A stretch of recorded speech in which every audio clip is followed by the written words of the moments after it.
Hey guys, how you doing?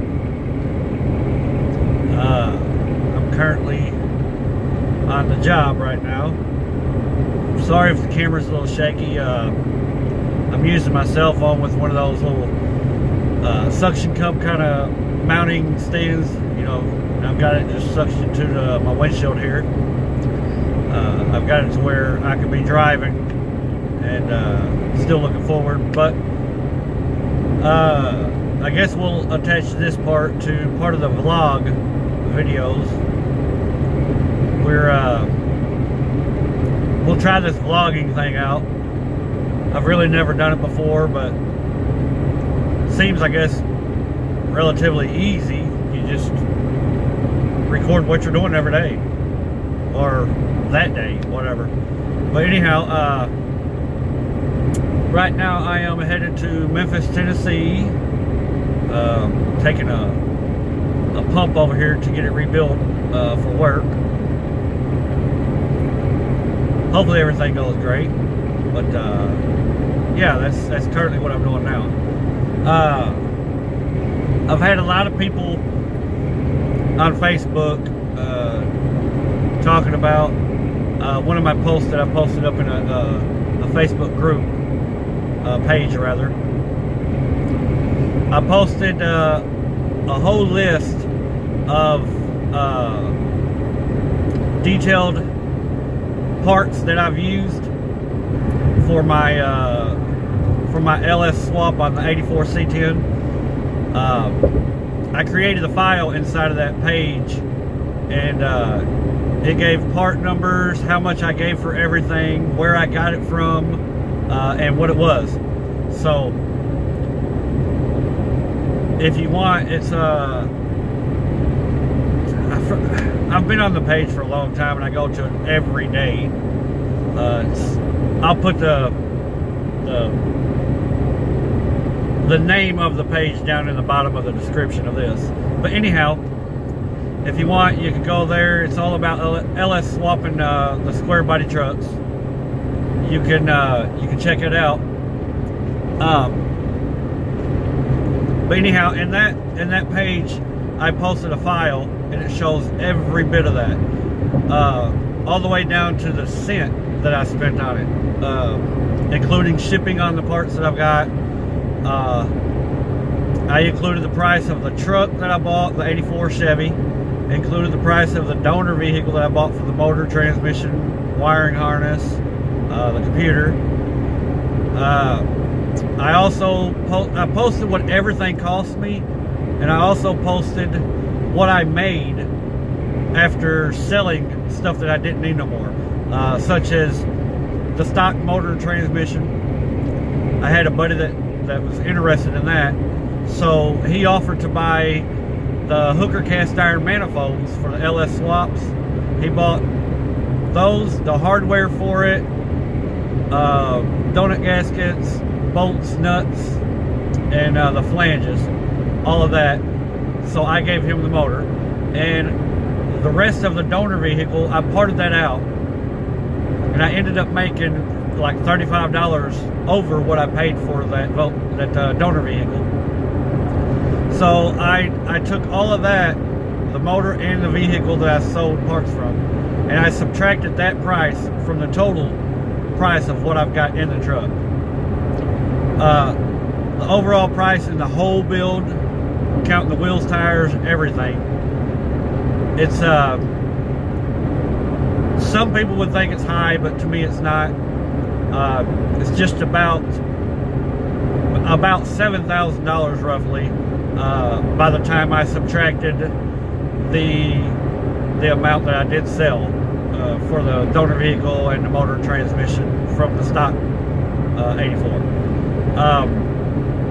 If I would have not sold that stuff, then that amount would have jumped up to almost $8,000 for everything. That's for everything.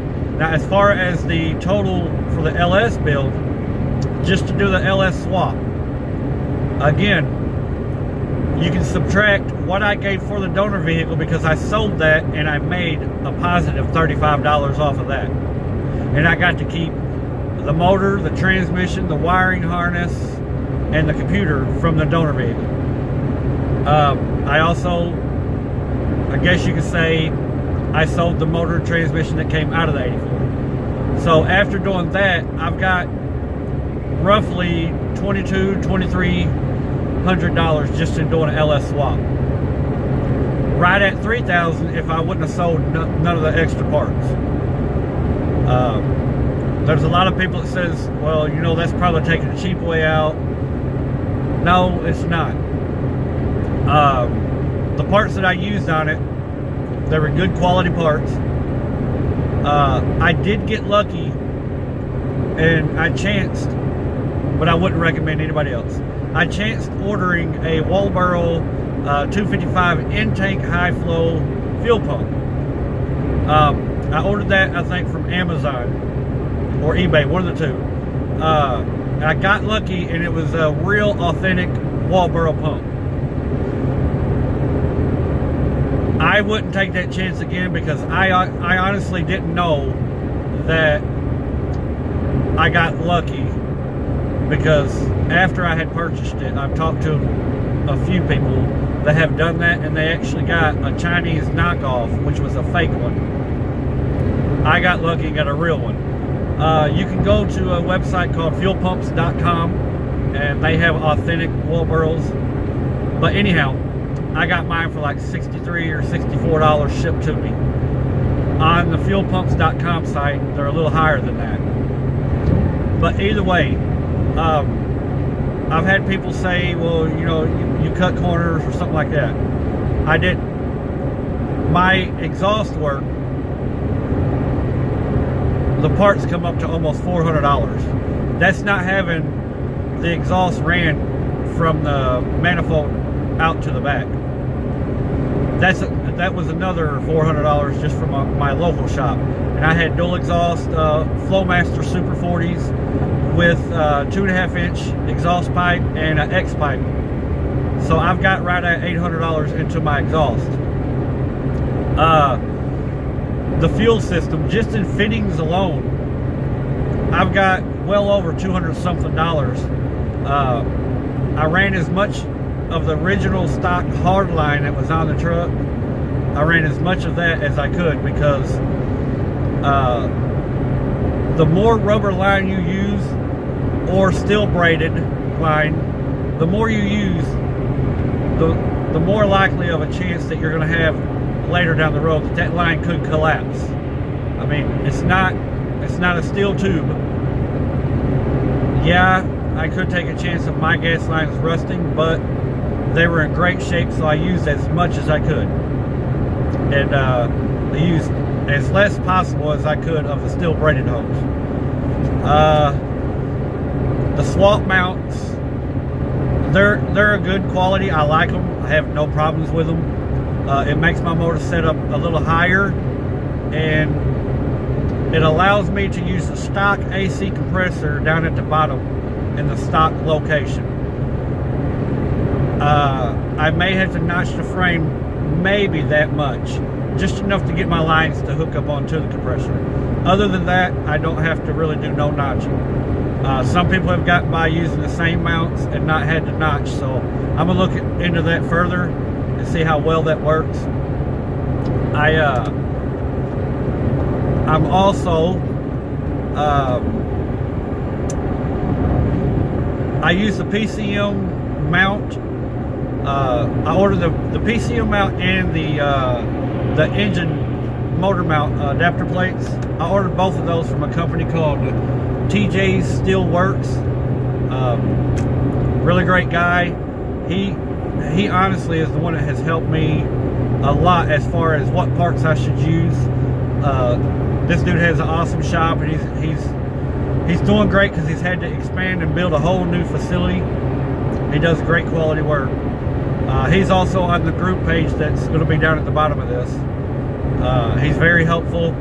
He's quick to tell you whether or not, you know, he thinks that you're going to screw up if you try to use some junk parts, which a lot of people have gotten by with this a lot cheaper and a lot more expensive, both ways. This is not, I'm not going to say this is the best way, I'm not going to say this is the worst way to swap a LS, but it's the way that I took. And the way that I wanted to do it, I wanted something that's going to be really dependable, and that's what this guy does. His shop, they put out really great, dependable LS swaps. He's from Texas. The cooling system he uses, you ain't got to worry about it overheating. So I live in Missouri, and I've got the same system that he uses, which is, it's a dual fan system from a 93, I think, Camaro. It's got the E fans. I made the whole harness just for the fans. It's separate from the motor harness. It does tie into the motor harness as far as the fans control. The computer controls what temperature the fan comes on, what temperature the fan goes off. I have not hooked up my air conditioner yet. I've got to wire all that. I will have videos on that later. But as of right now, the truck, it runs great. We just got done this Saturday, the day before Christmas Eve. I just got done swapping the rear end out. It had a set of 273s in it from stock, which is great, you know, for highway mileage. Great gas mileage with that setup. It's got the 4L60E transmission. Like I said, it done great for that, but I wanted to have, I know it's my son's truck, but I wanted to beef it up just a little bit. I bought a rear end for my cousin. It had a set of 390 gears in it with a locker in it. I don't like the locker because we plan to drive his truck a lot, and if you plan to drive your truck a lot, a locker is not the way to go. A lot of people say they run lockers, and they run them just fine, but I do not like me trying to make a turn, and you can tell the wheel is kind of skidding every time you try to make a decent turn. Driving down the road normally is fine. I have no problems with it. It definitely woke the truck up as far as the low end power. It'll take off, and it's got plenty of power on the top end. I was just testing it out the other day, and I was going, I think, 70 or 75, and I got into it, and it still had plenty of pep left on the high end also. I'm sure gas mileage is going to diminish a little bit, but again, you know,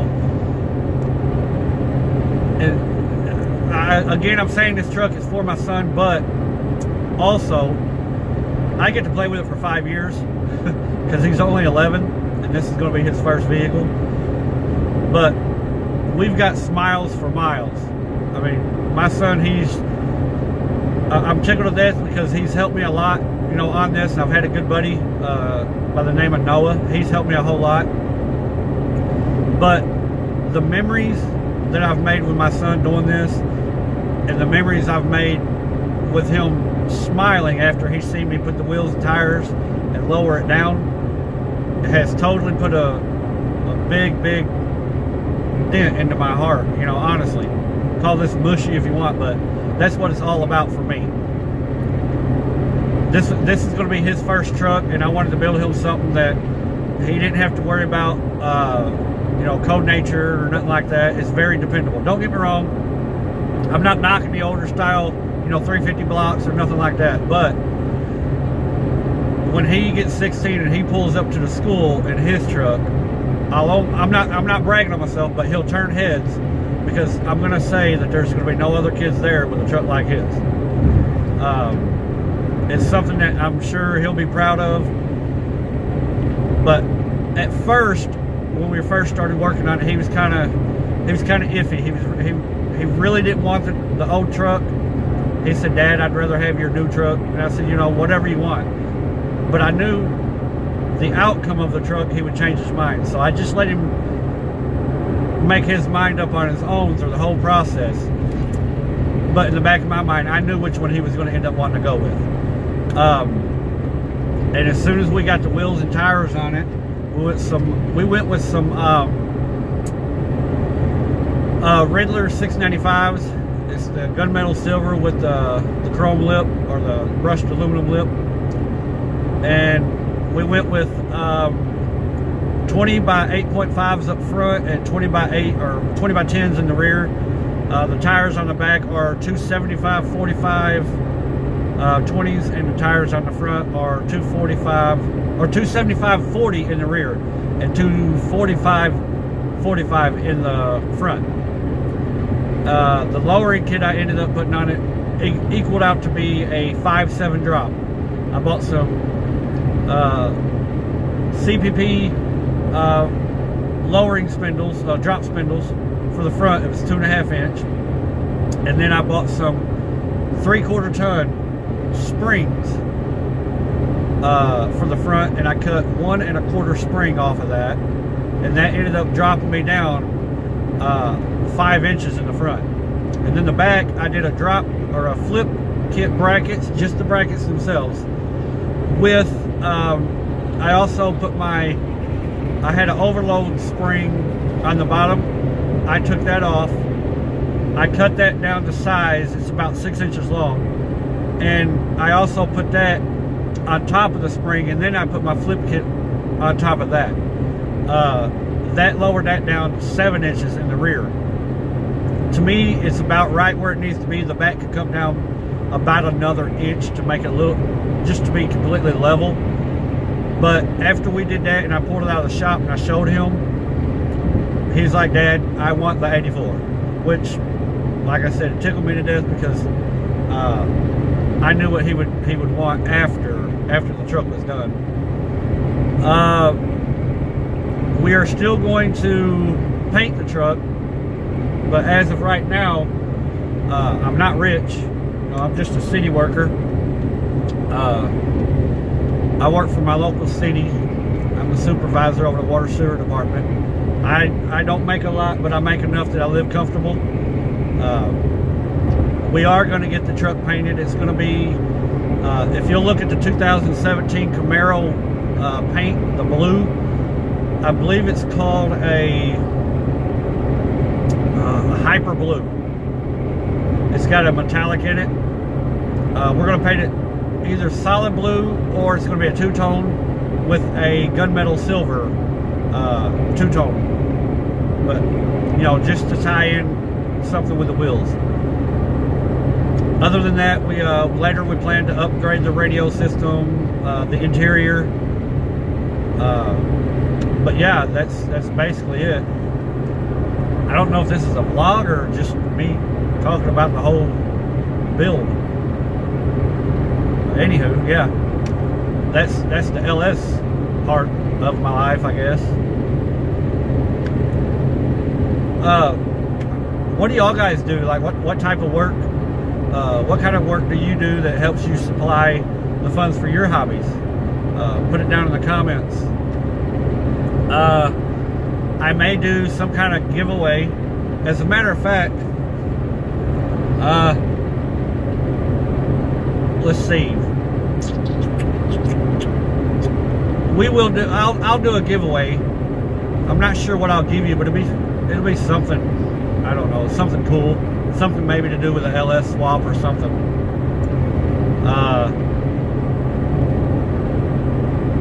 We'll pick a random comment.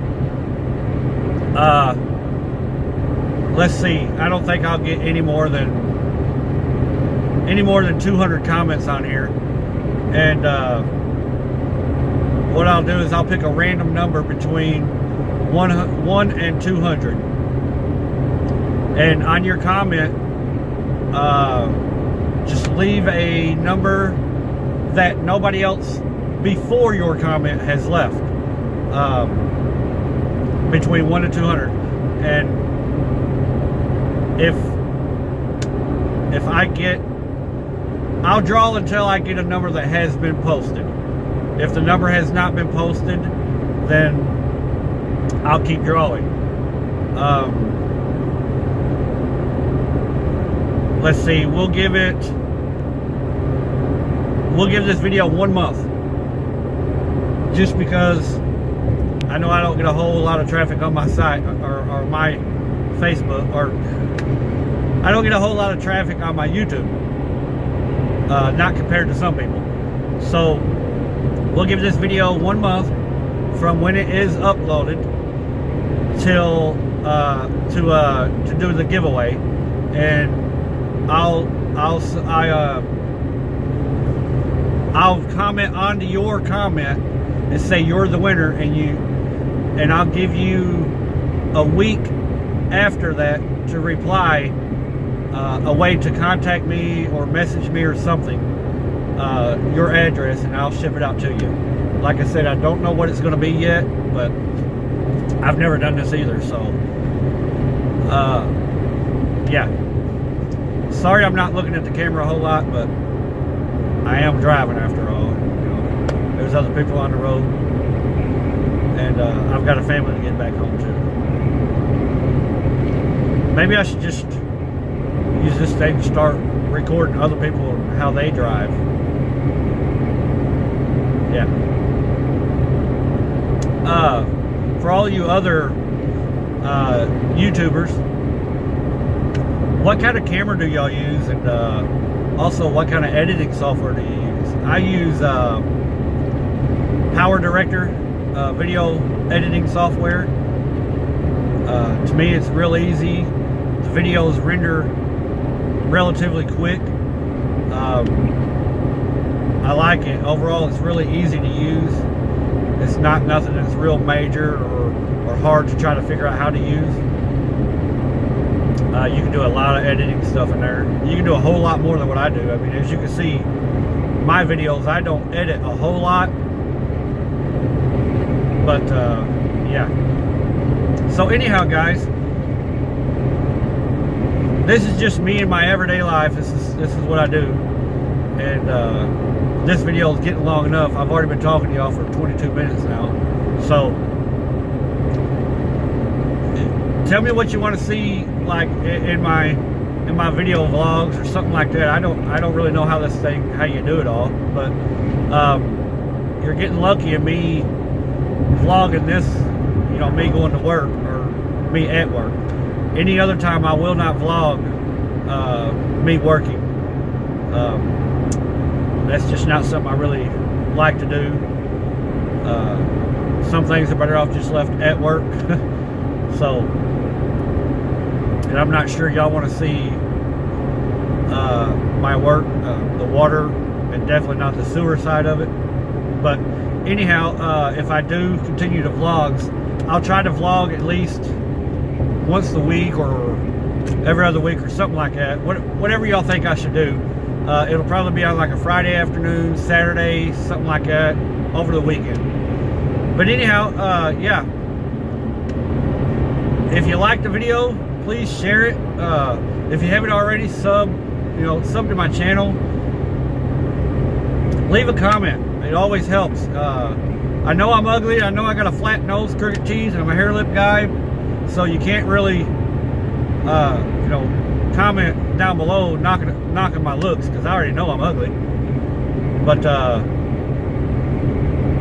what should I do? What do I need to improve? I know, don't say the shaky video, because I'll try to improve that. This is just the first time, so anyhow, yeah, just let me know. God bless each and every one of y'all. I pray that God tugs at your heart if you don't know him, and if you do know him, I pray you get to know him even better. God bless you. Goodbye.